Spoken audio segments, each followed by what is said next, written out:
And it's live. Hey! It's not like I'm a local radio teacher. That'd be a good idea, wouldn't it? Welcome to the programme. We'll wait till everyone comes in before we get into the meat and drink of proceedings. So people missed this last week when we didn't have letters from the League Express. There won't be everyone here, though. I know. No, James. We're not waiting for anyone. No, we're nicking his Curly Whirlies this week. Sponsored by. Not done at Caramel Wafers. They've been outbid by the good people at Curly Whirly. Thank you, Curly Whirly, for the gift. Not someone moaning. Why aren't all the Australian games on telly? Because they want to make you buy watch NRL. People moaning about. Oh, we should bring the Challenge Cup final north. Bring the game back where it belongs. How long has it been at Wembley since 1929? 1929. Bring it back north. Well, reopen the pitch while we're at it. But the award this week goes to Kenneth Roberts of Eccles, who immediately, I don't know who he supports, but he should be banned. Whoever, I don't know who edits the letters page at least. Well, there's one less viewer. Hang your head in shame. And it's for this phrase coming up. Whitehaven need £12,000 to survive, and the amateur game is dying. Yet there are super greed players. Immediately, you think, well, you call them super greed, you know, receiving that amount for playing a couple of matches. Who's getting £6,000 a game? The game I once loved is very sick. Well, I tell you what, it's not the fault of whoever's getting paid £6,000 a week that Whitehaven have got no money, or that the amateur game is dying. That's not their fault. If you look at the people who run those clubs and blame them. Kevin says, evening all. Are you ready, Kevin? Because we know you're a Warrington fan. Well, should we let Kevin set the agenda? Kevin, what's happening? We can have opinions and pass comment. I mean, I was there yesterday. I'll tell you what we'll start with, because it'll take 5 seconds of time. Huddersfield Hull. Wasn't that a terrible game, everybody? So that's that done. Well done, Jermaine McGilvey, on scoring a try. Shame you had to go off with a hamstring injury. But because he still needs another one for 250. Well, that was an awful game. Wasn't the most edifying of you can still have exciting even when the quality is low because it went to 5 minutes from time. But if there'd have been darts on, not a great watch. I think we'd have turned it over. But there you go. My dogs are watching, so that's another, I don't know if dogs count as viewers. Told you, Rich, 2 points to Wakefield. I didn't expect it to be that easy for you. I mean, I took Wakefield by 6 on the media tipping competition. Now, unfortunately, my form is much like Castleford's at the minute. All Warrington's, indeed. And I'm down near the bottom of the table among some less salubrious names in the Rugby League media. But are there less salubrious names? I know. I've been accredited for Wembley, so I've got away with that. Warrington versus Wakefield. Well, let's just start with Daryl Powell. I mean, start with the game. Start with the game. Because I think you need to put Mr. Powell into context. So you were there. I was there. And your comment was something to do with the Warrington right-hand side. They weren't very well, yes. I mean, it was pointed out to me by someone who's watched Warrington far more than I have this season that Wakefield just need to attack down the Warrington right. Which I believe that might have been Mark Applegarth's plan. He might have had it in a big board at Bellevue. I think they can afford a board with a pen on and just go this way, go this way. Big arrow, like big arrow, Dad's army. That way, this way for victory. Poor Tom Lynham and Reece Lynn in the first half just stood out on the left-hand side, just nothing to do. Just had to, could have had a chat with the Warrington fans in the away end, but. Well, Tom would know a few of those. So he would do. And then he scored a try. Have you seen his try? Yeah, I have seen his try. It was like Tom Johnson, but, the flying... slug, yeah. Prolific. Prolific Tom Lynham. And in his senior, on his 4th debut for Wakefield. Which has got to be some sort of record. Apparently Paul McDermott had 3 debuts for Wakefield. So, That McDermott name might come up again soon. Whether anyone can beat 4 at any club, I don't know. It's almost unheard of. Unless someone's been on dual reg a million times in a season. But you'd have to play in between for a different club, wouldn't you? But Wakefield attacked down the right-hand side. 22-0 lead at half-time. That was it. That was the game. Who was at fault for Warrington?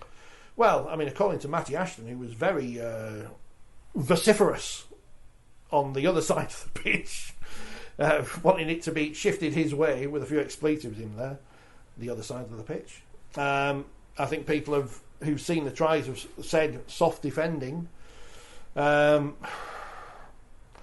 it's one of those games where you come away from, or you stood there watching, and your team is 22-0 up, and you think, we're not really being tested. We're not really done much, not to deserve the lead or anything. You know, obviously, they've worked hard, and you can tell that bringing in Luke Gale and David Fafita and those experienced names they brought in has taken pressure off. Funny, Mason Lino, Max Jowett being fit. Max Jowett.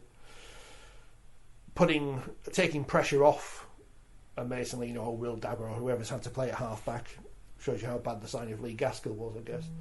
Luke Gale comes in, he's never going to play for England again. He's not going to win Man of Steel. He's slower than he was, but he's got a brain still. He really needs to win about another 4 games this year. He just tells people where to stand and what to do, and if it all comes off, it works, and it's good. It was funny, though, when Warrington scored at the start of the second half, there's a Wakefield fan in front of me saying, "Bloody rubbish, Wakefield!" But you never got the feeling that Wakefield had to get out of second gear or anything. Which seems a strange thing to say, doesn't it? But Warrington didn't look very good. George Williams was back, but he can't do everything. Daryl Powell after the game seemed to be blaming it on the middles. Can't change his middles. And I think if you listen to Warrington fans, you can work out which of his middles he probably should change. And he can't. A sense of entitlement. But he can't, because 2 of their middles have gone. One of whom was allowed to go back to the NRL because apparently he was homesick, but they're on the verge of re-signing him. Can't have been that homesick. Or he's homesick. It sounds like for Warrington. Yeah. And the other one was perhaps getting more to the heart of what the issue is at Warrington, was a character that maybe shouldn't have been signed anyway. I think whoever's in charge of recruitment at Wire needs to be changed too. So it's Kevin Lewis or Louis, apologies, whichever one it is. Warrington needs to bring a head of rugby at the club to oversee everything from the youth to player retention and let a coach do the coaching.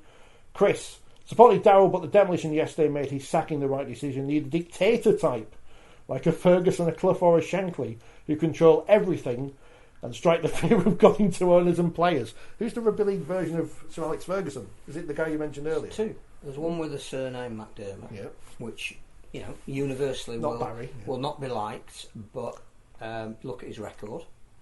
And the other will be Sean Wayne. I mean, they are the 2 people that if you were to get coaches who were born and bred over here and understand Super League, they should be on your list if you're seriously thinking about that. We can start talking now about what we think might be the issue with Warrington, which clearly goes a lot deeper than who is the coach. Because I think last year Daryl had a plan for how he was going to change whatever this mystical notion of culture is, and he mentioned it cryptically yesterday, didn't he, in his post-match press conference, without referring to culture. He was talking about a sense of entitlement, which I think again is around this nebulous notion of whatever culture is. And he tried to get some people out of the club who he felt didn't fit his way of seeing it. Got some new people in who were more in the image of what he was trying to achieve, but some of those players that he got in are no longer there, and you'd question whether they were in fact the right sort of people if you want to change the culture. And then you look at their performances. Clearly last year was an aberration. Finishing 11th was the lowest they've ever finished in Super League, but for the fact that they were never really under pressure in terms of relegation because there was an obvious candidate. It perhaps didn't get the spotlight that it would have done under normal circumstances, because when Daryl was appointed it was clearly this is going to be the missing ingredient. The start of this season glossed over some of the issues. So 8 wins at the start, which was a club record. We've now had 6 defeats in a row, which is the worst for 20 years. But in terms of the phrase that will be used by our good friend Mr. Studd, are they not regressing to their mean at the moment? They're in the top 6. When you go from 11th, you probably are not going to win the competition. So where they are at the moment is probably where you would think they should be. It's just that the fact that they're clearly on a downward spiral that is going out of control. I think it's a lack of identity. and I think it goes a lot deeper than recruitment. I think the fact that they're still termed as wire is part of the issue. You know, and I think it's fine for fans to hark back to that, but the club are the Wolves. In the summer era, they are Warrington Wolves, in the same way that Huddersfield are Giants.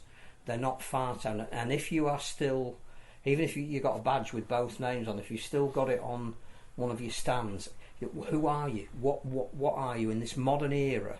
What is it you're trying to promote yourself as? Are you harking back to something because you haven't won the title for so long, or are you moving on to being something new? And trying to sell yourselves in a different manner, and the obvious corollary to that would be what Lee have done this year, who decided that when they came up into Super League, they were going to be something different to the outside world. And it's been for all the, you know, we laughed and joked about how it might have been done initially, and was it even a leopard? Now, you know, how many leopard print designs are we going to be seeing at Wembley, with people who can't get enough of this idea that they are the Leopards? And I think, again, that's what comes from the top. This is who we are. This is our identity. This is what we want to believe. I saw it at Leeds in 1996. Leeds very much were anti-Super League and moving to summer. They were very much had a regime that was stuck in the mud and were going nowhere. You know, they very nearly were on the verge of bankruptcy. They very nearly had to move to Ellen Road. They had no identity. They were lost in trying to find something that was still in the past. And one thing that Gary Hetherington did, and it didn't make them a successful team, but they became the Rhinos. And everybody bought into, well, what does that mean? Who are we? What do we stand for? It's a rebrand. It's something new. It means something different. It's going to be built around kids. They're going to suddenly become... No, only this club as the Rhinos. They want to see Ronnie the Rhino. It's only a little thing, but that's where culture starts, in my opinion. No one in the South shouts Loiners, do they? No, and there are some people there that would still refer to course. Loiners. And the history of the club is still built around Loiners. But as a brand, and what they stand for, and what they represent in the city, and what people see them first and foremost as, for whatever it means, is Rhinos. And that brand has now been associated, as Leopards has, with something very progressive. I think that, you know, what are Warrington? What is their identity? Who are they? What do they stand for? What is their ethic? What are the kind of players that they're trying to sign? What is the junior development that they're undertaking? How much are they going to rely upon that junior talent that they bring through and nurture and make to feel part of the club? That, to me, is all culture. I mean, the Warrington fans can say if I'm being unfair, then if you say, what is Warrington? So from the outside, it looks like a lot of sizzle but no steak. Because there's a lot of gimmicks, which are fine when you're winning, but when you're not winning, they look a bit daft. And we've had plenty of comments from Warrington fans. Andy and Bolton, who's not a Warrington fan. We'll come to him in a moment. Chris says the coach needs to be a proven winner, which is funny because in the press conference after the game yesterday, Daryl Powell said, I am a winner. In my career, I have been a winner as a player and as a coach. Now, people would say his record in big games at Castlewood and Featherstone doesn't necessarily bear that out, but that'd be for other people to say. Lots of problems at the club, says Chris. But if there is no respect for the coach and the players think they're bigger than him, then there is an imbalance. Absolutely, the players should be ashamed. Generally out of answers with Warrington, says Kevin. All I know is that our attitude, especially towards defence, is a joke. It's been like this for years, and that's the most important aspect of the game. They didn't defend well yesterday. And again, this is purely on numbers. So they've got at least one marquee player. I'm going to assume they're spending up to the cap. Oh, yeah. We know Wakefield aren't spending up to the cap. Yeah. We know that for definite. I don't know how you... Daryl Powell mentioned effort. I'm not going to question a player's effort because I've not been out there. But enthusiasm or whatever didn't appear to be anything. I mean, there's passion from Matty Ashton shouting at his teammates, but...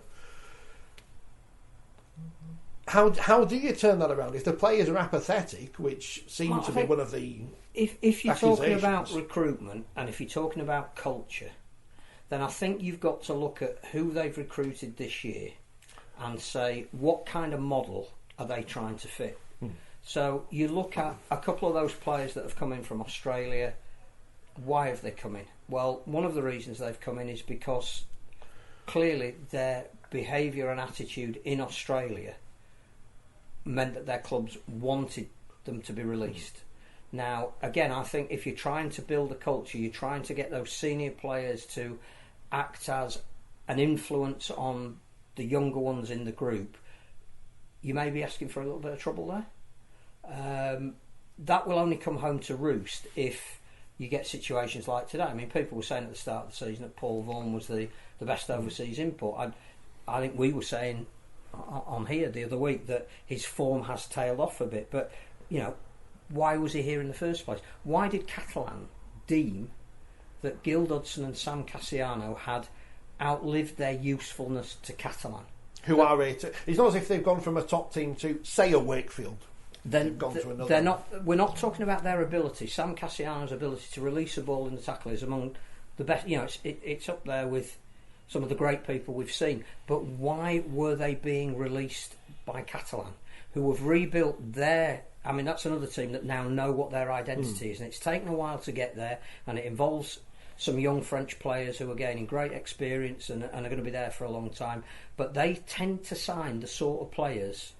And you're now going to say, well, Tyrone May was let go from his club but I don't think he's going to be there very long. But they deemed that the contribution that had been made by those two players had reached its natural end, and they haven't exactly gone backwards with their recruitment for this year. In fact,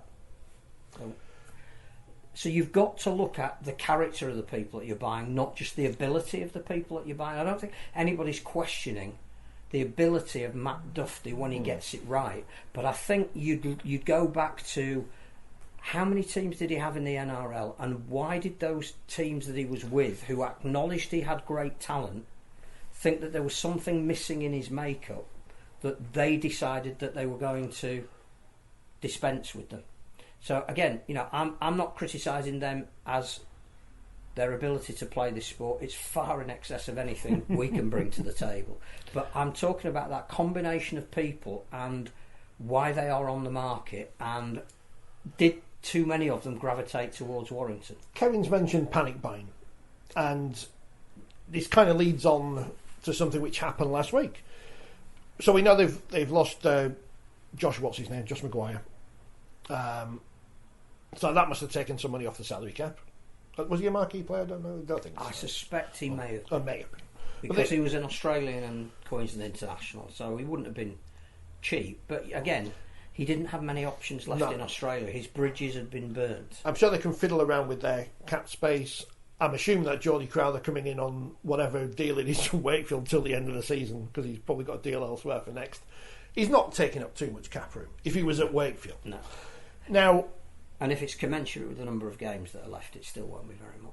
Last week, Wigan, famous checkbook Wigan, get the book out.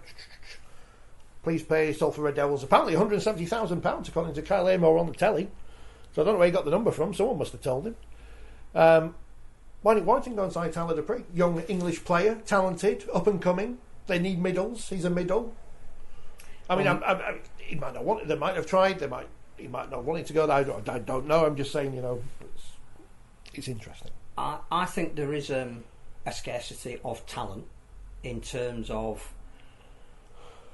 we know that our salary cap, which is a push for a lot of clubs, will not buy you very much, comparatively speaking, to the NRL salary cap or to what certain players are being played in rugby union. That's another reason why you've got to be very careful about who you buy, but also you've got to be even more determined to develop and play your own talent, because there's no point developing it and then sending it out on loan. I mean, I think, let's use Daryl Clark as another example, who I thought when Daryl Powell came to Warrington, that would bring back Daryl Clark's very, very best form. Whether you think that Daryl Clark has played well or not this year, or up to the standard that he was at Castleford when he was Man of Steel, the truth is that St Helens, who are going to have to make the most astute of signings to replace James Roby, who are going to have to give that number 9 shirt, which is almost comes with that degree of target on your back before you put it on, They will have done a huge amount of due diligence on the person that they think is best equipped to take over from James Roby, and they've made a decision that it's not going to be Joey Lussick, who has gone back and made his debut again, the second debut for Parramatta this week. What they want is Daryl Clark, and they can see something in Daryl Clark that clearly to them is more valuable than Warrington could see in Daryl Clark to try and keep him. Now, it might be that Daryl Clark wanted the challenge. It might also be that Daryl Clark feels that the environment that he's in at the moment is not going to bring him, in the latter stages of his career, the kind of medals and glory that he's quite rightly seeking to cap what has been a brilliant career. But St Helens have obviously identified something that Warrington can't keep. Now, again, I think that's down to not necessarily the ability of the person, but what you want in your dressing room, what you're trying to build around. Now, I don't know who's going to replace Daryl Clark, but the rumour, which has been strong for most of this season, is it's probably going to be Brad Dwyer. Now, again, I don't know whether a new coach coming in at Warrington sees it the same way that perhaps Daryl did. I don't know how much of the signatures that were made at Warrington were Daryl decided he wanted those players, or it was somebody above him within the organisation. I'm not sure, from some of the traffic I've seen on the social media, that a lot of Warrington fans think Brad Dwyer is going to solve that hooking role for them. Players never seem to improve at Warrington, says Kevin. Chris says Warrington remind me of Man United in the 80s. Buying expensive players, but only winning FA Cups and unable to win the league until Ferguson told everyone at the club what needed to be done. Due diligence on player recruitment needs to be questioned, especially from overseas. So the question is, of course, successive coaches, successive groups of players can't win the grand final, whether they're entitled to win that grand final or not. They have won league leader shields and won challenge cups. When do you look above who the coaches are and who the players are, and who makes the decision on who to employ? Well, again, that's where I go back to trying to define what culture is, because culture comes from the very top, and that's not necessarily the person who signs the cheques, whose job it is to look after their money and make sure it's being spent wisely, but they are putting their trust in some senior management, and you have to say that they now need to decide what they want to be and how they want to get there. And it's not, I think there's been too much short-term thinking at Warrington. We need to get a group of players together that are going to do it now.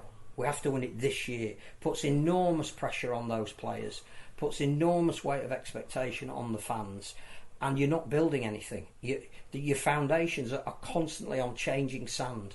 Somebody needs to say, what we need to do is try and win this competition in 3 or 4 years' time, when we've got a group of players that will get better. Now, what Tony Smith is doing at Hull is relatively comparable, and he went through a run of 7 games that they lost, but there was no panic. There was no whole scale, we'll deviate from our plan is we want to have a core of young players, we want to add to it with some overseas players that fit in the model of what we're trying to build, and if everybody gets better every year, at some point we'll be in a position to win. But we're not in a position now, where we are and where we've been, to suddenly go from, I don't know of a team in many competitions that would go for in a salary cap competition. So I'm not talking about in football where you can go out and buy whoever you want. So do a Leicester, where you go from 11th in a salary cap sport to win it. So if you were 11th last year, what was your honest expectation this year of where you were going to be and how you were going to get there? But more importantly, where are you going to be in 4 years' time? Where are you going to be in 5 years' time? Are you going to have a generation of players like St Helens have currently got, that when you start winning, you'll sustain winning? Again, that Bradford had at the height of Bullmania, that it didn't happen overnight, but you can't buy it. You could when Wigan were the only full-time team and they had more internationals sat in the stand than they did on the pitch, and nobody for a while could get anywhere near it. We don't have that anymore. You have to say, how are we going to get to where we want to be over a period of time, and what's the mix of people?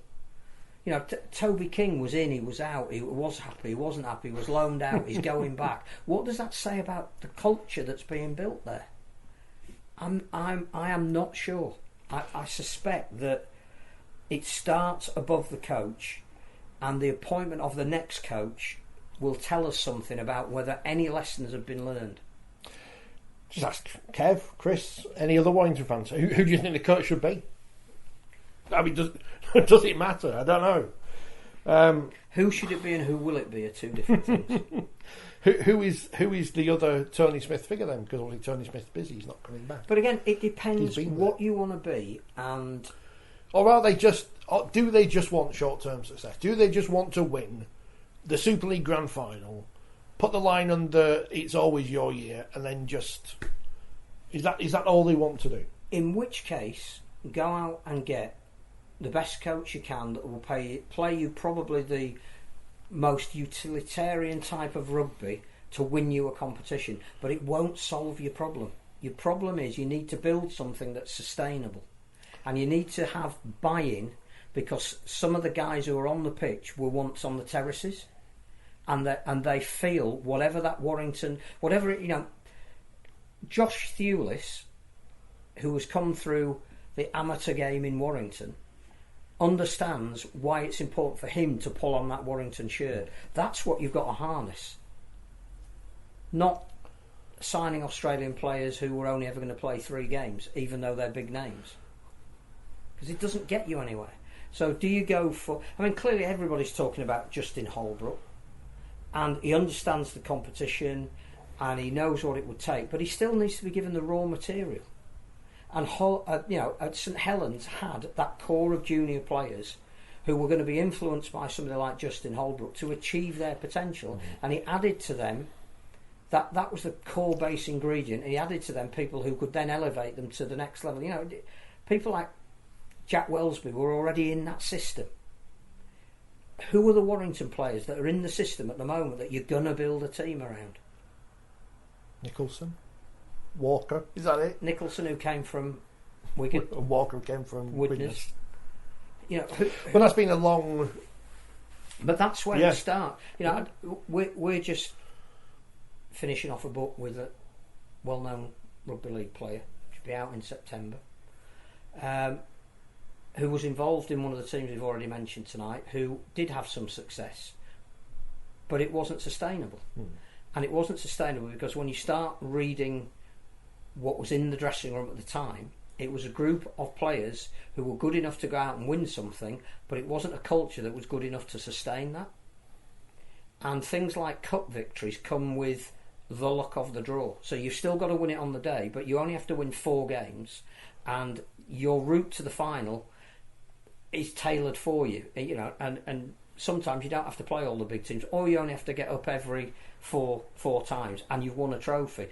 That is not the same as week in, week out grind, 27 weeks, getting to the end of the season and then being in a position to win the playoffs. That's a different kind of togetherness. And that's where I think it begins and ends with Warrington. I genuinely think that it's not about Daryl Powell, it's not about who they're signing, it's about who they want to be, who they are, and how honest they are with their fans to say we cannot have overnight success.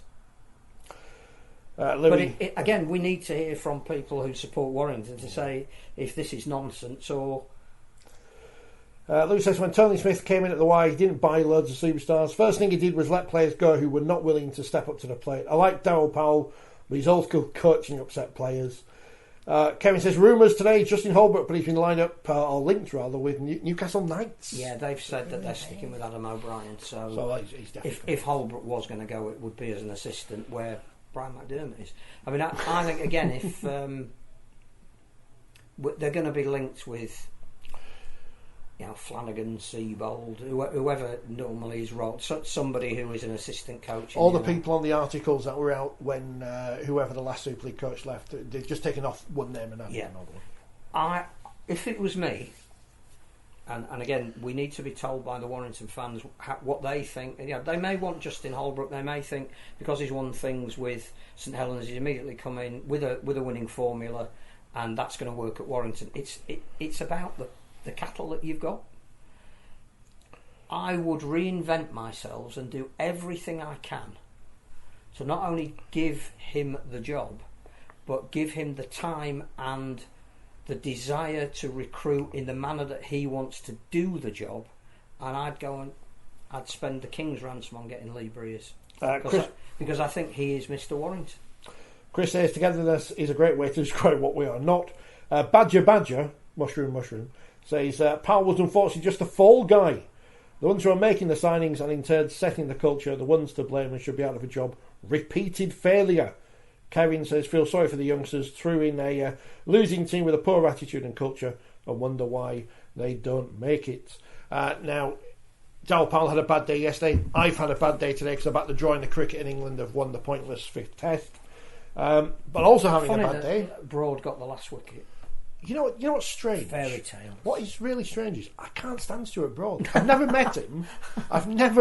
But for some reason I just don't like him. But he's going to end up with a podcast. He's going to be all over Sky. But at least if he's on Sky, it means they might get rid of Kevin Peterson, who's dreadful. But if I've had a bad day, and Daryl Powell had a bad day yesterday, also having a bad day, former guest on the programme, Stuart Littler, who's just been binned off by Oldham. And guess who's taken over as interim coach? It's only Mike Ford. No. Play for Wakefield. Is that because Stuart Littler is going to Widnes? Is he? I don't know. Let's read out Ian Boldsworth's comments before we move on, because he's written a load of things. He's only got one eye at the minute, so hope you're okay, Ian. Where were you? Where did you start?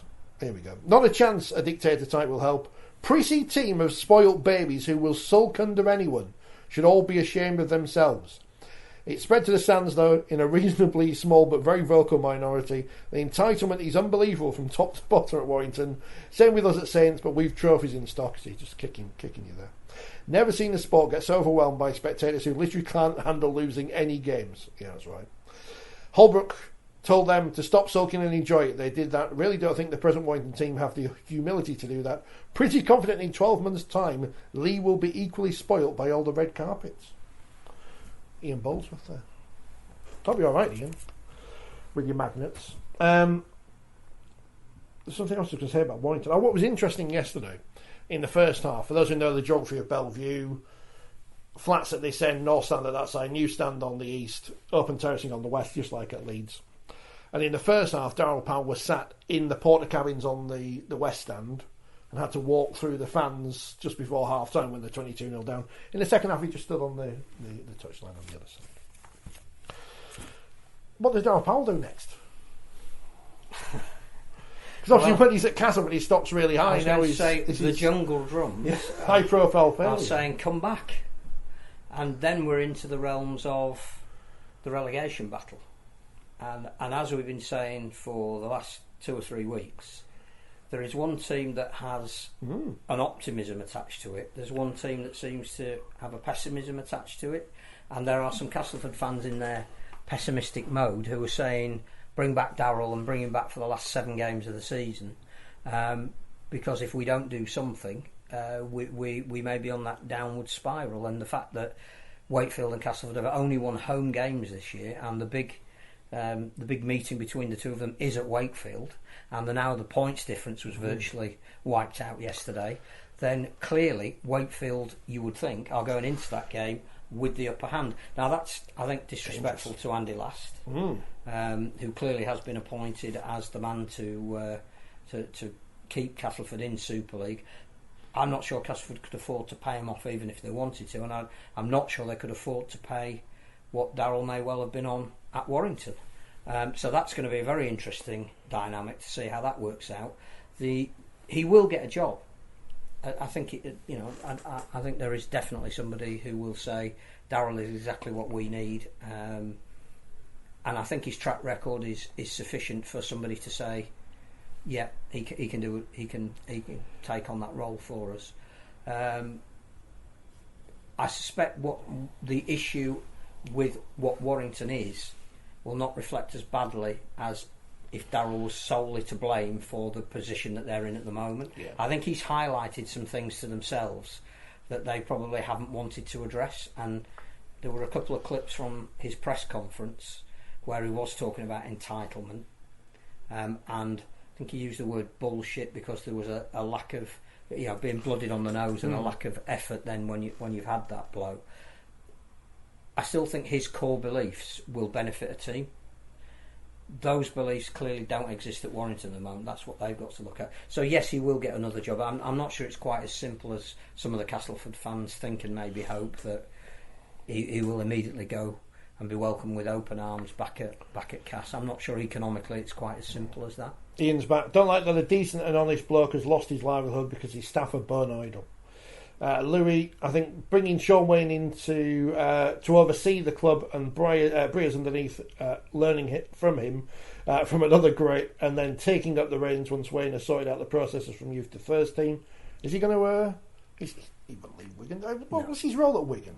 That's the same thing, yeah. Mentoring and bringing players. No, he's a Wigan man through and through. I think I think you've got to bite the bullet and say, if we appoint Lee Breers, we don't expect to necessarily win anything for 2 or 3 years, but if we give him the reins and we give him the wherewithal to recruit in the manner in which he wants to recruit and play the way he wants to play, and we lose some games that we stand by him, like Hull did with Tony Smith, and not panicking because the plan is bigger than the player or a group of players. The plan is what we're working to, and some of those players don't fit the plan, they'll be on their way. Some of the players we need to get in will fit the plan, but they might not be as glamorous as some of the ones that clearly don't, and some of the people that we haven't even identified yet as being the talent we can build a team around that is locally based will play for Lee Breers. Somebody who understands it. Go back to this, whatever DNA is, whatever culture is,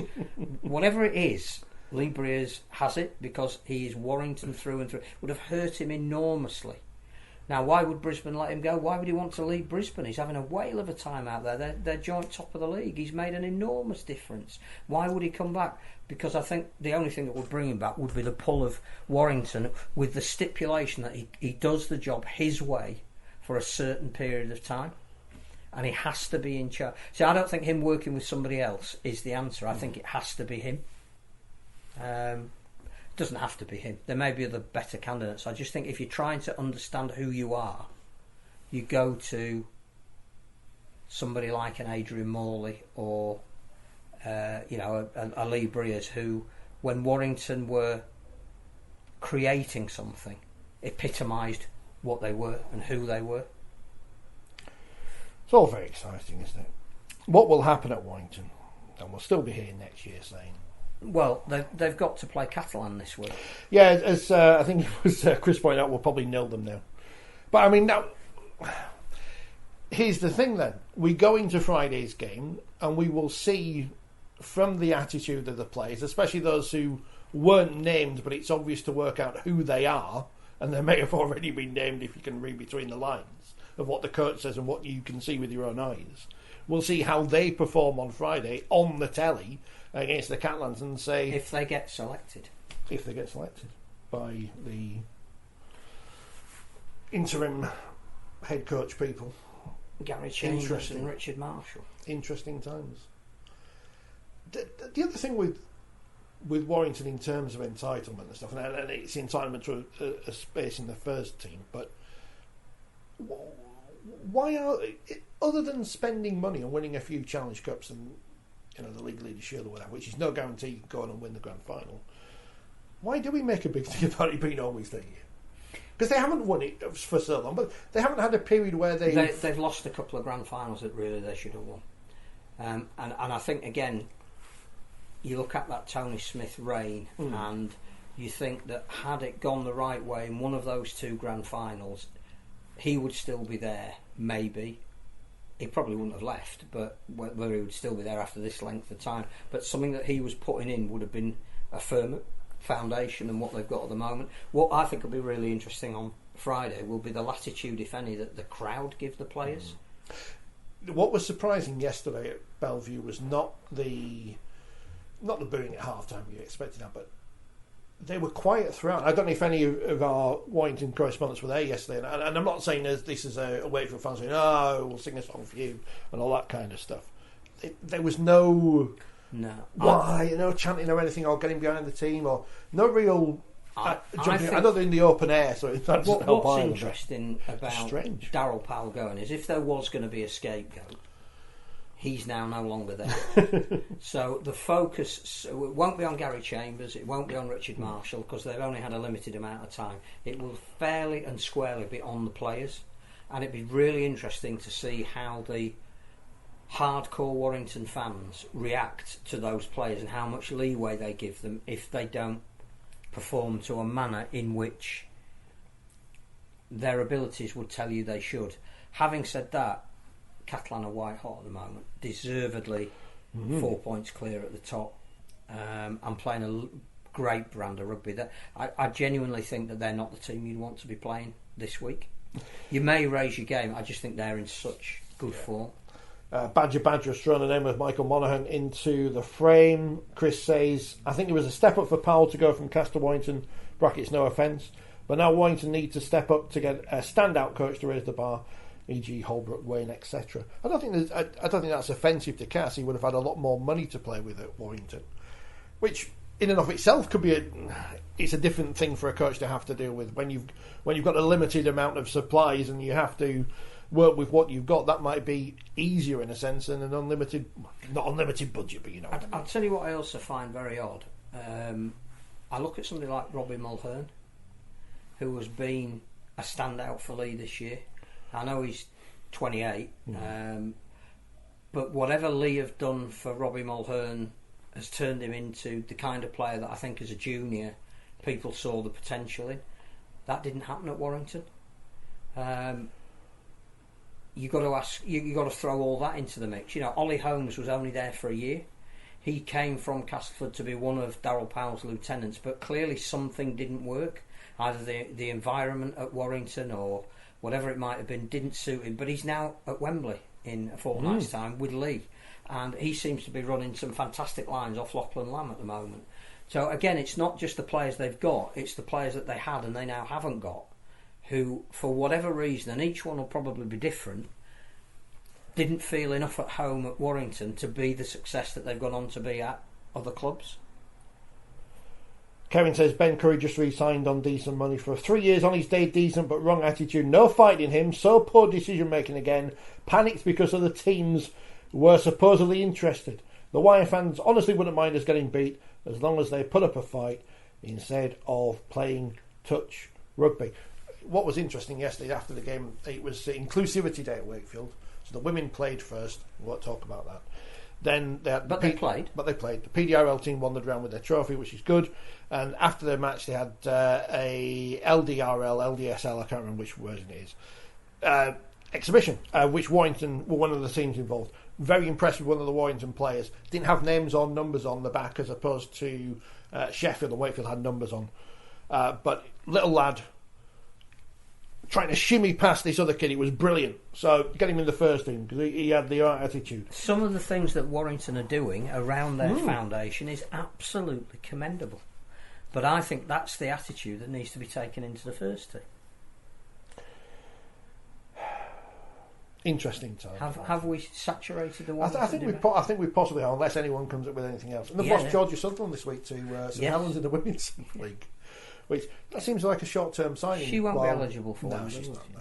She's cut tied anyway. And Carrie Roberts going to the York. She'll do the women's bit now. She was mentioning it. Just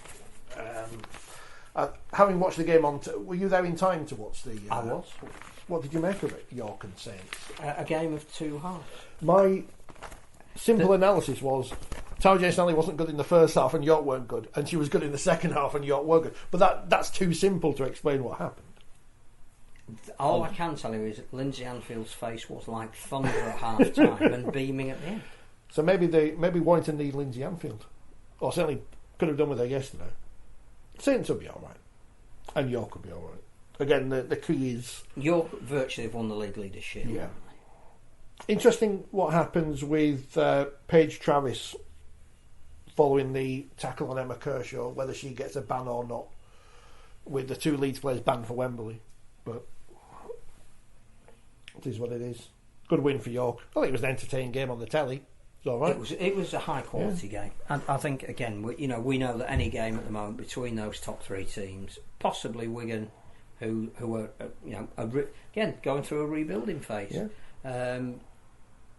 We know that there's going to be quality because that's where the concentration of the great players are. Do you reckon all the other teams in Super League don't like Jodie Cunningham? She gets bashed every week. Poor lass. Emily Rogers' finger. That wasn't pretty. I've been dislocating my finger myself. Well, still broken. It's no good, is it? But she's harder than I am. So well done to York. Saints at Wembley, but they play Wigan this week. Leeds versus Huddersfield, Warrington versus York. In Super League 2, Casbarrow, Featherley and Salford Bradford. Warrington beating Huddersfield 26-20 and Featherstone beating Castleford yesterday 54-0. So here's a question for all the teams that are going to Wembley. Yes. 2 women's teams, 4 men's teams, 2 from Super League, 2 from the Championship. What team do you pick this week, bearing in mind that anyone who suffers and fails an HIA will not be playing at Wembley? Well, if I'm Lois Fussell, which I'm not, I'd just pick the complete resis out against Huddersfield. A, because we probably win that game anyway, and which is, I don't think that's disrespectful for me to say. And B, you don't need to risk anyone. So would you do the same with St Helens against Wigan? Bearing in mind that their league positions mean that they know they're in the playoffs. Yeah, it's a matter of whether you get between a home tie or an away tie. Does that matter that much? But are we gonna? Last year we were saying this, and then they had both semi-finals at Leeds. Do we know when the grand final is yet? No, we don't. So, but in terms of the men's teams as well, if you're Adrian Lamb, if you're Willie Peters, to a lesser extent, he was at Wakefield yesterday, but I don't know what he was looking for because they play Wigan this week.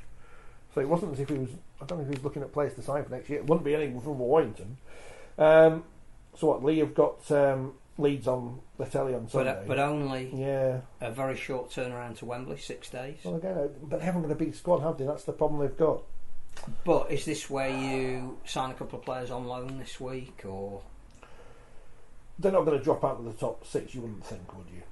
No. So no. Yeah, again, but you would imagine, if you take Lee as an example, you cannot afford for Lachlan Lamb, for John Asiata, for Edwin Apape to not be at Wembley. No Lee fan is going to, if they lost to the Rhinos on Sunday, but everyone's fit, go. Oh. And it's the same with Hull. I think one of the most commendable results this week was Hull KR beating Castleford, which is nothing to do with whether Castleford are a basket case at the moment. It's to do with the fact that clearly you do have to manage your resources. You do have to look at your players that you need to wrap in cotton wool for what will be the biggest occasion of the season. And Willie Peters played an unchanged team, wants to take that again. I think he's building something really impressive at Hull KR, and they're not going to win every week, and they may not make the playoffs, but they've already made Wembley. And I think if you're talking about culture and players in the team and who is already earmarked for next year and who's going to be moving on and what he's trying to build and the sustainability around what he's trying to do, there's a model that Warrington could look at and say, oh yeah, see what Hull KR have done over the last 2 or 3 years and where they were and where they were promoted in that date, and look at them now, where they're going. But I think they have to rest players at Wigan this week. I think there are certain players who are so important to them that they have to have them at Wembley the following week, and the HIA changes everything. We'll go back to the men's Super League in a minute, just to wrap up the wheelchair action from the weekend as well, which I only saw the highlights because I was at Bellevue yesterday.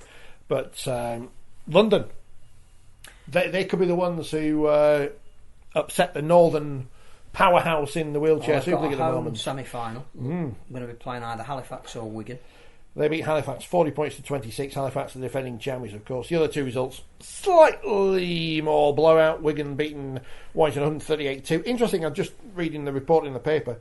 Kieran Holt, he was at Rochdale because he was on our table at the wheelchair awards. He's moved to Warrington. So that's I don't know if he's. Is he on loan? John Reg, right. But he's at Warrington. And he was very, very good in a beaten team.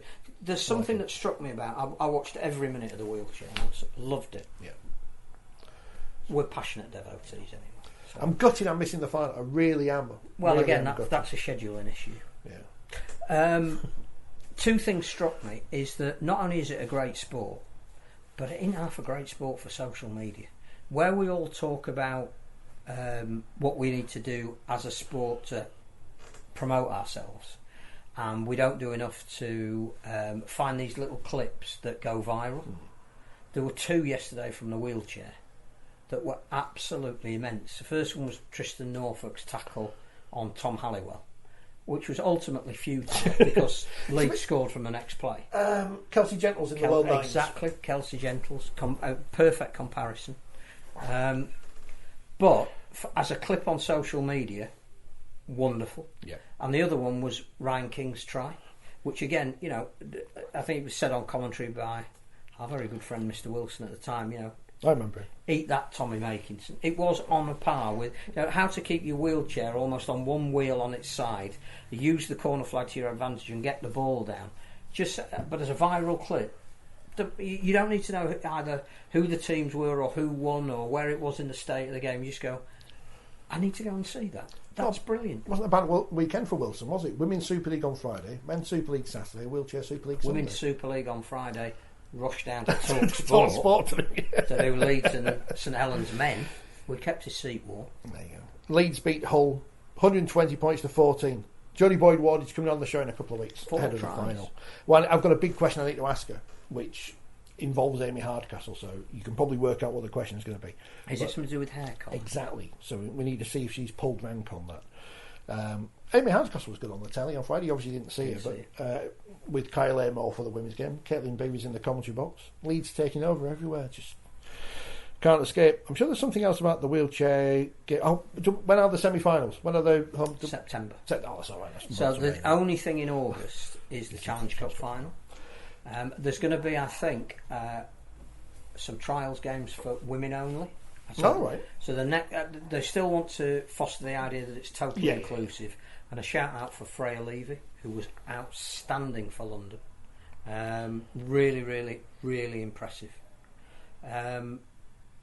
So you're still going to play at Super League level, but there's been a thought that you may be able to develop more women playing if they're only playing amongst themselves. Yeah. So I think we're going to see the first trials of women-only games during August. Then the Super League picks up again in September with the last two rounds of league games, two semi-finals and a grand final that is going to be on Sky. Well, I shall make sure I get my dates sorted so I can attend these things.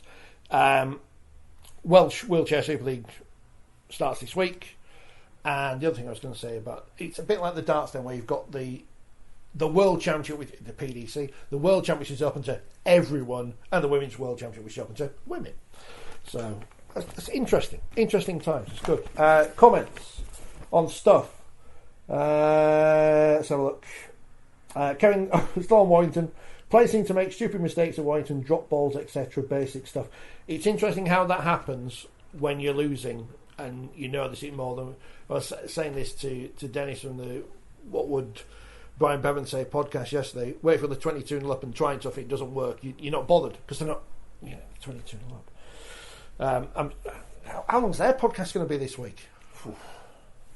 Hour-long special, just about one topic. What is your take on Lee's tackles? Our man Asatana the other week, because this obviously Paul Wellens caused a kerfuffle by starting his presser last week with a big statement. The RFL are going to investigate, which would they have investigated if Paul Wellens hadn't said what he said? It's really, really interesting, because what Asiata's doing and what, to a lesser extent, James Bell himself of St Helens did on Friday is not illegal. It's not outlawed. Which is not to say it's not wrong. So if you're going to then decide you are going to outlaw it has to go back to the Laws Committee and the various consultations. What I thought was interesting was the RFL, as far as we know, certainly not publicly, have not censured Paul Wellens for what he said. And it could have been taken as bringing the game into disrepute. And what they did say was, we understand what he's saying and why he's saying it, and we will look into it at the end of the season, but we clearly can't do it with 7 rounds of the season left. Actually, you could if you could if you really wanted to, because it has happened in previous years. I think we brought in the 6 tackle rule halfway through the season, 4 tackle rule halfway through the season on a whim. But I'm old enough to remember that. So you can do whatever you want to do, but the fact that they didn't censure him, they said they would look at it and they had a concern, I think in some ways justifies what Wellens was saying.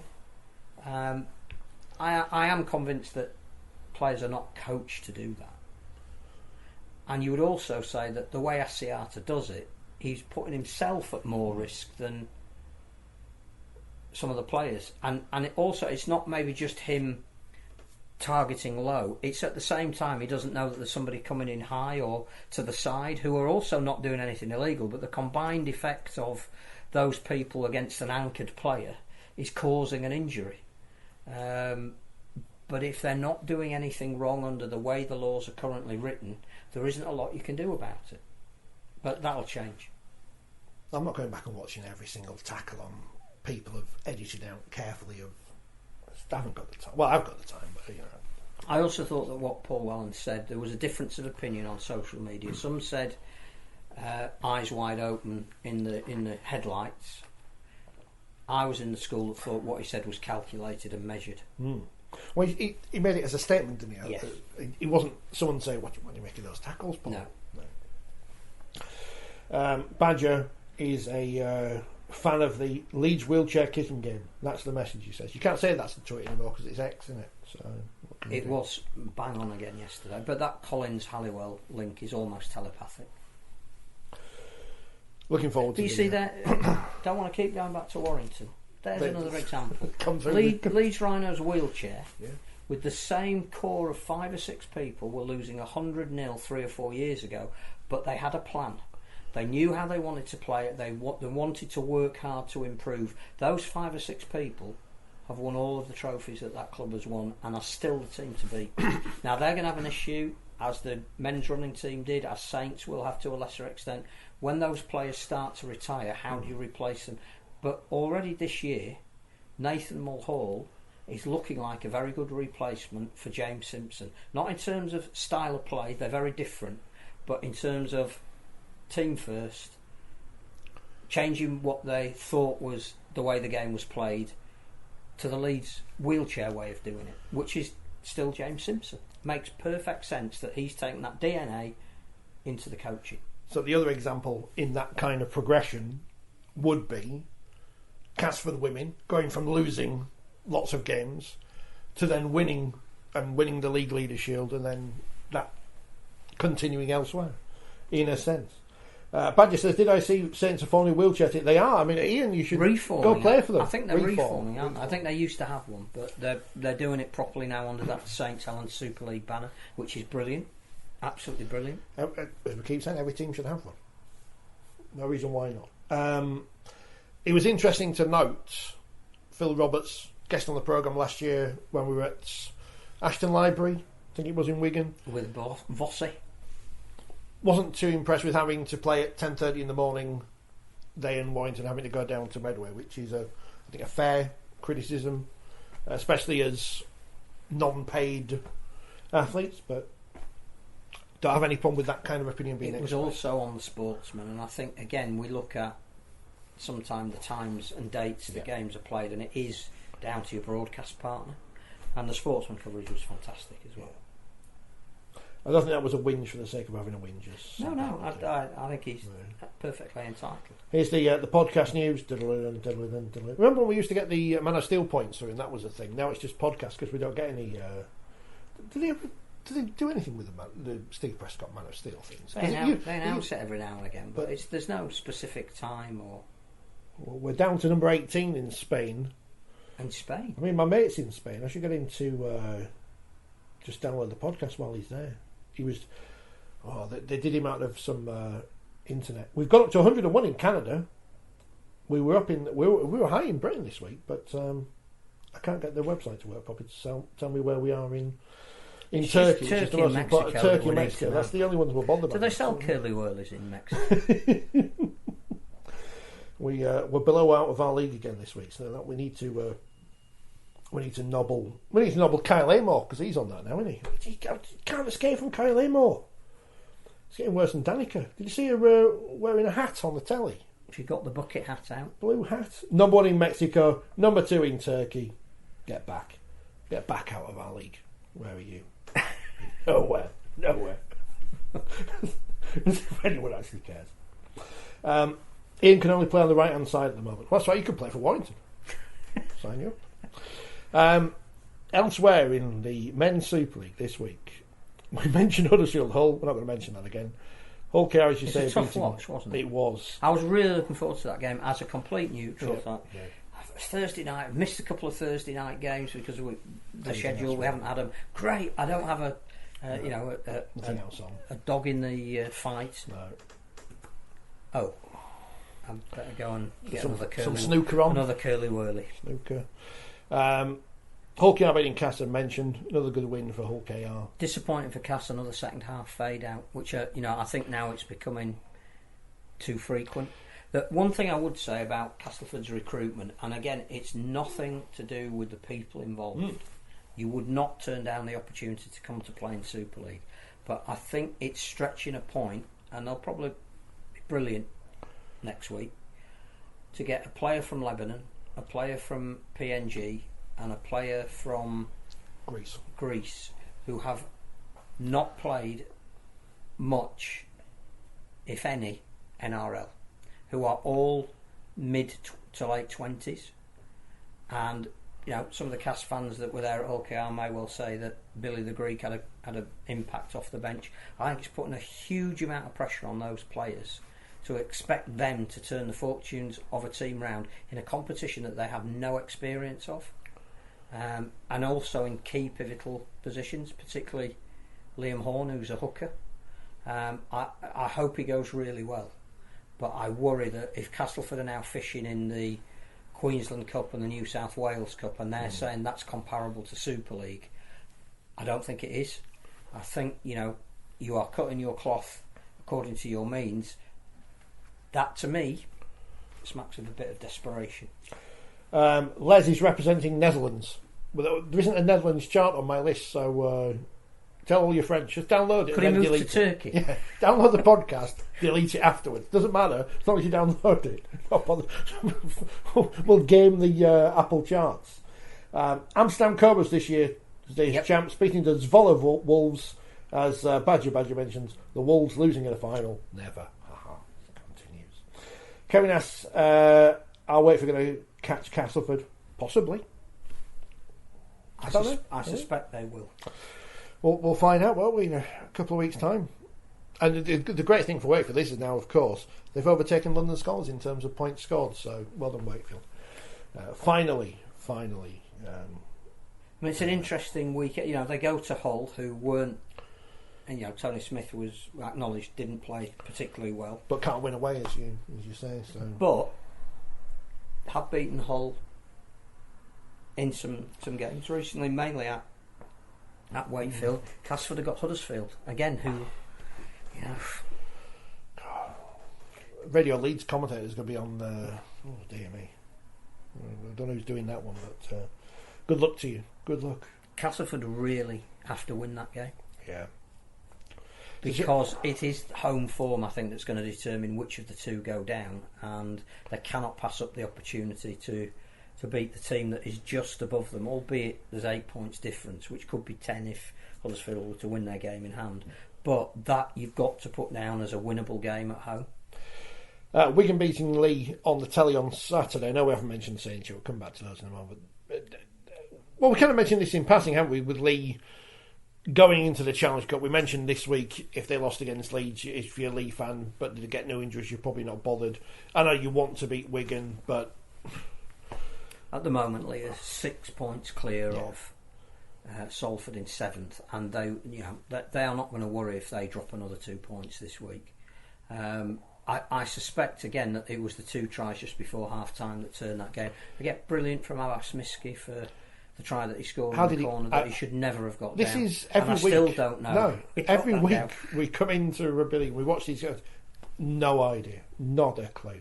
But an entertaining game for the cameras. Tyler DeVries scoring on debut. Great that it was on Channel 4. Lots of storylines. Adrian Lamb extremely magnanimous, saying, obviously they lost to the better team, but there was always going to be a little bit of a hangover. I think Lee are in such a good place as a club at the moment that whether they win or lose last week or this week, it is nothing compared to the impact they could have at Wembley in a fortnight's time. It's too much we can say about Catalans and Salford. Other than that, I listened to Bruno in French. Good? I only knew what was happening because Catalan scored a lot of points. SA. It sounded very comprehensive. I think, again, the issue for Salford, for me, more than the result, is Tyler Dupree leaving before the end of the season. What does that say about what is happening at Salford at the moment? And we spoke quite long and in detail about, asking fans to contribute, and you go, fine, but wasn't one of the ideas of that we could keep our best players? And yes, we've got £170,000, which is probably crucial in keeping the economic head above the water, but why did we invest in the club if we also have lost if not one of the best young player that they've got? Now, whether he would have gone anyway, whether he would have gone to Hull KR, as was rumoured, I think what it says about Wigan is that their new owner clearly can't breach the salary cap. What he can do is pay some transfer fees, and that is another great signing. So they are going to lose one or two players, but you put a Dupree and a Sam Walters and an Adam Kieran, and you're saying again, we know what we want to be. We want a young British pack, and we're going to recruit in the image of what we're trying to build. And not going to say it again, but that's not what Warrington do. Oh, look, I did say it again. What was Saints Leeds like? It seemed exciting enough on the telly. Close game, 4 points between them. Yeah, and there were some mistakes, and clearly, I think if you were a neutral, you would have relished that game. Leeds can't see out a game when they're getting a lead. It's been a failing of theirs all season. That having got it back to 18-16 and looking like, how do we then manage the game for the last 10 minutes to win it? The next set, they kick the ball out on the full and then concede a try on the back of it. There were some just great individual performances to really enjoy, not least Tommy Makinson. I thought, sorry, not Tommy Makinson. Why did I say Tommy Makinson? Jack Welsby, who I just thought, again, the one thing about Jack Welsby that amazes me every time I see him play is he's not faultless. He again kicked out on the full, and Leeds scored on the back of that. But what he doesn't dwell on is any mistake. He just goes, right, okay, I will now rectify that by doing two things that are absolutely brilliant. I thought Welsby was fantastic. Hopoate was really good. His late release of the ball, fantastic. But they didn't have forwards on the bench of note. So what they needed was their experienced guys to stand up and set a lead. And in Morgan Knowles and Matty Lees, they had two absolute Trojans out there, played long minutes, looked after the kids. Delaney looks a really good prospect, and they found a way to win.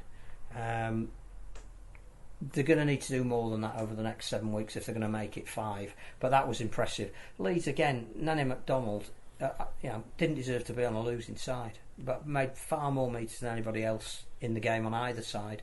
But they just haven't got that ruthless instinct to kill a game, which they're going to need to find over the next 7 weeks, because most of the teams they play are around them in the league if they're going to make the 6. Chris has asked a question about refereeing, which obviously when James is back we'll ask him about. We've got another former referee coming on soon. Yeah.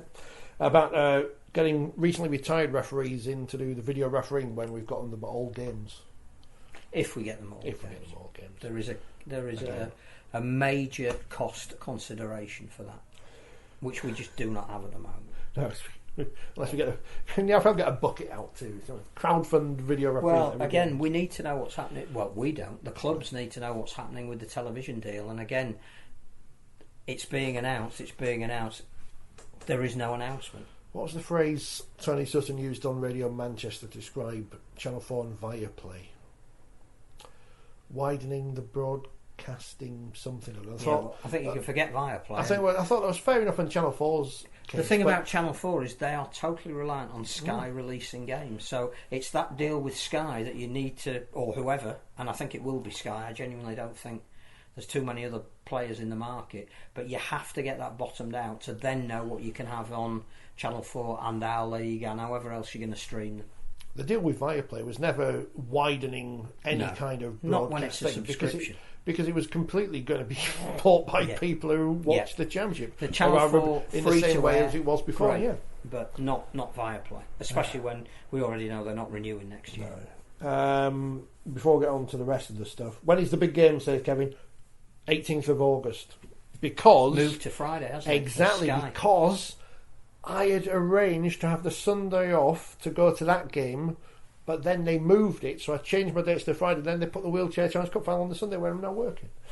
But I'll hopefully I'll be there. I think it's hopefully I'll be there. I just send an email, say, can I come in? And say, yeah, possibly. Would Dave Fafita be the best signing in Super League, says Les, off the back of James's question? If Wakefield do make the Great Escape, will it be considered the greatest Great Escape in Super League? Well, probably from where they started. I don't think 12 games in it's a row, just Fafita again. I think this is going to sound the most broken of broken records. The great thing about re-signing David Fafita wasn't what he brings you on the field. It's the fact that he has the DNA of Wakefield in his heart, and by coming back. Now, I think Max Jowett coming back from injury is more important than David Fafita. It takes the pressure off other players. Yeah, but it also, he walks in the dressing room and goes, right, lads, this is what Wakefield's all about. This is what we're doing. This is how we do it. These are the sacrifices we need to make. Could somebody go and get me a burger? Because if you look at the work that like an Eddie Batty did yesterday, maybe that's the kind of play Warrington need. Just goes on the pitch, does his job. Looks like he could have been an extra in This Sporting Life, but gets the job done. Every team needs. They need a Luke players. Yates type player. What else have we got before we go on? Heart can win you games, says Ian. Have to make that a habit, though. No, there's no heart at Warrington. It's a hard habit to break. In the Championship, Featherstone beat Batley 28-8 in front of a crowd of not applicable. York won at London 2014. York are having a good run now. Yeah. I mean, obviously not going to Wembley, but I think again, looking at the table, I think although Newcastle's result was amazing as Constantine did it all at the bottom, I think York are out of it now. York are more likely to sneak into the playoffs than get dragged into a relegation. In the same way that Leeds might in the Super League. Newcastle beating Swinton 25-19. Was that 19-18 late on? Because that was the last score I saw, and then I saw the full time score. 10-0 to Newcastle at half time. You thought, oh, there's a surprise on here. Then Swinton narrow lead, and you thought, oh, poor old Newcastle, it's going to be one of those days again. And no, they came back, and now they're potentially 2 wins off getting away, which will be that be phenomenal. Sounds like a cracking game at the Olympic Legacy Park on Friday. Sheffield coming from behind to edge out Halifax 32-30, because Sheffield had a bit of a wobble recently, haven't they? So big win for them. To lose, big win in terms of the score, 64-0 over Keighley. Who again are slipping danger. With that Newcastle result, must make Keighley nervous. And Widnes beating Whitehaven 36-28. Which again, Whitehaven in it for a long time. Gary the Viking earlier said Powell to Widnes. But I tell you what, I saw their advert for a media person this week, and they were offering far much more money than I thought the championship team would be. I can't work in Widnes. I don't know where it is. I don't know. I think Daryl's aspirations may be slightly. I mean, he wouldn't have to move house because it's still Cheshire. Hunslet with the big results in League One, beating Dewsbury. First defeat of the season for the Rams, 16-14. And over 1,000 people there as well. That's good. Rochdale beating Midlands 37-22. 7-6 at half time. Yeah. That's a proper rugby league score. Workington and Doncaster. Yeah, Doncaster with an important win, 22-19, having Needed lost to get back on the horse. And Workington had won, was it 6 in a row? Yeah, and the ridiculous game, Cornwall, 3 in a row now. I thought something was probably wrong on the social media feed when at half time it said Cornwall were winning 40 points to 4. That can't be right. And then you check the social media feed at the end of the game and it's 38-40. Was there a huge slope? That's what I'm going to say. Anyone who was there, I don't know if this was the first game of Rugby League ever played in Rill. Where's Ian Golden when he did? Where is he? The wind must have been blowing a howling gale that changed at half time. But that again is a great result for Cornwall, who've gone above Midlands with that result. This week, there's no other news, is there? Other than we can all whinge about people being paid off by the RFL, but people get paid off, so that's what happened. There's no other news. The only thing that was odd about that was not necessarily the amount of money or whether those people were doing a good job or not, is that we were told at the time that they'd resigned, but they clearly hadn't. They were moved on, and there is a payment to do that. How do I get a job as a chief executive of a sports body? I've got the suit. In the Super League on Friday, it's Castleford, Huddersfield, Warrington, Catalans and Wigan Hull KR. Saturday in the Championship, Newcastle, Widnes, York, Toulouse and London Scholars Midlands Hurricanes in League One, as London look to close the gap in terms of points on Wakefield. On Sunday, the aforementioned Wakefield away at Hull, Leeds versus Lee, which is on the telly. Are they showing the women's game as well? Or just, no. That's okay then. Because I wouldn't want them to show that. No. And Salford versus St Helens. Championship, Barrow London, Batley Bradford. So again, Batley and Halifax have got the same questions, haven't they? Halifax at home to Fev. Well, they may as well just throw it in, aren't they? Because with the best way in the world, Halifax aren't going to beat Fev. Swinton, Keighley, massive game. Which actually has been, the Halifax game has been moved from Monday night to Sunday night. You're right, Badger. I thought I was going to turn into Tony Green then. Swinton, Keighley, massive game. Whitehaven, Sheffield. And in League One, Cornwall, Oldham. Dewsbury, Workington. North Wales, Doncaster. In Chester. And Rochdale versus Hunslet. I have to say that the game of the weekend, I think, is probably going to be Swinton and Keighley in terms of what it actually means. They should switch the cameras from the Halifax game to that one instead. One of those teams will be slightly scraping their nails away from the relegation zone. The other one is going to be right in the mix. Can Barrow get something at home to London? Well, Barrow got to play tonight, though, haven't they? Oh, as we that's speak, true, yeah. Barrow are playing Bradford. 7:45 kick against Bradford, yeah. Tricky. Excitement, because we're coming towards the end of the season now. I'll give me some wheelchair internationals, aren't they? I read somewhere, I think. Not announced yet. No, but there are going to be some, so that's another thing to look forward to in the autumn. That'll be in the same time frame as the running international, which is end of October, start of November. Yeah. The IRL to consider future of World Cup. It's going to happen, just we don't know when. We might know by Wednesday.